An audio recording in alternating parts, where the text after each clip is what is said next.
Hello नमस्कार दोस्तों। Pure पाठशाला यूट्यूब चैनल पे आपका हार्दिक स्वागत है। और आज आप लोग पढ़ेंगे आपकी थर्ड क्लास रहेगी, ठीक है ना।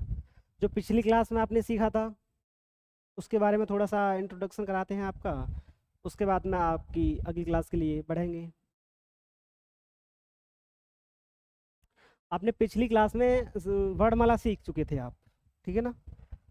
मेरे ख्याल से आपको शायद याद भी हो चुकी होगी जहाँ तक है, ठीक है ना। और नहीं भी हुई, अगर याद नहीं भी हुई हो पाई होगी ना, फिर भी कोई दिक्कत नहीं है ऐसी, ठीक है ना। आराम से धीरे धीरे याद हो जाएगी वो। 2 दिन 4 दिन 6 दिन में धीरे धीरे याद हो जाएगी। और ऐसा भी नहीं है कि एक दिन में याद कर लो, है ना, तो वो भी ज़्यादा बेटर नहीं रहता। आराम आराम से याद होगी, आराम आराम से पढ़ना है। तो पिछली क्लास की जो डाउट हैं वो आप पूछ सकते हैं, ठीक है ना। और चलते हैं आगे अगली क्लास के लिए। बारी बारी से आप कमेंट करके पूछ सकते हो पिछली क्लास के डाउट। अब देखेंगे आप, अपन लोगों ने वर्डमाला सीख ली थी, तो उसके बाद में आता है वर्ड। पहले तो वर्ड सीख लिए, ठीक है ना। हमारे सिंपल वर्ड क ख ग घ होते हैं, च छ, है ना, इस तरीके से सीखे थे। अब अपन लोग सीखेंगे वर्डों को जोड़ना, वर्डों को जोड़ करके एक शब्द बनाना।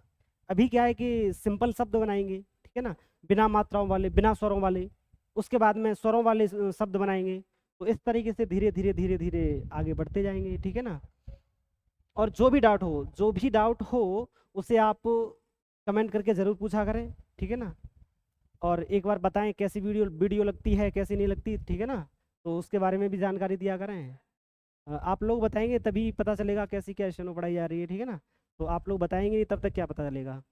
तो डाउट भी पूछा करें आप लोग, ठीक है ना, कमेंट के माध्यम से।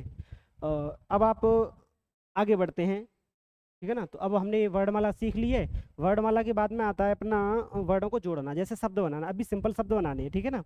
तो जैसे हमें यहाँ लिखना है, मान लो कम, क म। अभी तक अलग अलग लिखा था आपने। अब इसको जोड़ना है, इकट्ठा करना है, ठीक है ना। तो इसमें भी दिशा का विशेष रोल रहेगा। एक दिशा दिशा गलत नहीं होनी चाहिए, शब्द हमारा सही बनेगा, ठीक है ना। तो क हम कैसे लिखते थे, आगे की तरफ बढ़ते थे, क इस तरीके से पेंसिल नहीं उठाएंगे और आगे इसी में म जोड़ना है। तो हमारी पेंसिल नहीं उठनी चाहिए, ठीक है ना। और शब्द पूरा बन जाएगा तभी हम पेंसिल उठाएंगे। तो किस तरीके से लिखना है, सरल रेखा में सीधा क बनाना है, उसके बाद में इसमें म को ऐड कर देना है। क हम कैसे बनाते हैं, आगे की तरफ बनाते हैं इस तरीके से, ऐसे करके, ठीक है ना। और म भी आगे की तरफ बनाते हैं इस तरीके से। तो हमारी जो दिशा है, दिशा हमारी उल्टी नहीं होनी चाहिए, ठीक है ना। दिशा इसी वजह से मैंने आपको दिशा पे फोकस ज़्यादा किया था, क्योंकि दिशा अगर उल्टी हो जाती है तो फिर शब्द गलत हो जाएगा, ठीक है ना। जैसे आप लिख दो क, है ना, और म छोटा सा बना दो, ये हमारा वर्ड गलत हो जाएगा, ठीक है ना।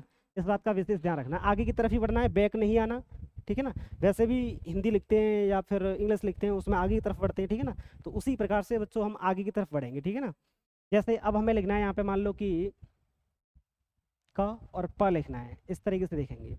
तो क कैसे बनाते हैं आप लोग, क इस तरीके से बनाएंगे यहाँ पे, और प इसमें इस तरीके से ऐड कर देना है, ठीक है ना। एक लिमिट के अनुसार सारे वर्डों को लमसम लमसम एक जैसा ही बनाएंगे, न कि एक वर्ड छोटा कर दें इस तरीके से क और एक प इतना बड़ा कर दें। ऐसा नहीं करते हैं बच्चों इसमें, ठीक है ना। इस बात को अच्छे से ध्यान में रखना है, क्योंकि अगर हम ऐसा कर देंगे तो इसमें डबल वर्ड ऐड हो जाएगा फिर, ठीक है ना। एक ही वर्ड को 2 बार बना सकते हैं इस तरीके से, तो ये मतलब गलत हो जाएगा फिलहाल, ठीक है ना। तो क और प लिखना है, तो क बनाएंगे सीधा सरल रेखा, उसके बाद में प ऐड कर देंगे। तो क की दिशा कैसे होती है, मैं दिशा का निशान और लगा दे रहा हूँ, ठीक है ना। क इस तरीके से बनता है और प ऐसे बनता है, ठीक है ना। इसका मतलब दिशा गलत नहीं है, सही है। तो हम इस तरीके से कप लिख सकते हैं, ठीक है ना। इसी तरीके से अब हम छोटे छोटे, ठीक है ना, जो बिना मात्राओं वाले शब्द होते हैं उनको लिख सकते हैं, आराम से आसानी से लिख सकते हैं। जैसे हमें लिखना है यहाँ पे क वाले क में काफ़ी शब्द हमें ऐड करने हैं, मान लो कप लिखना है, ठीक है ना। क और ट लिखना है, ठीक है ना। तो क बनाएंगे, प बना देंगे इस तरीके से कप, क बनाना है और ट बना देंगे कट। न कि क और ट ऐसे लिखेंगे, ऐसे ये गलत हो जाएगा, ठीक है ना।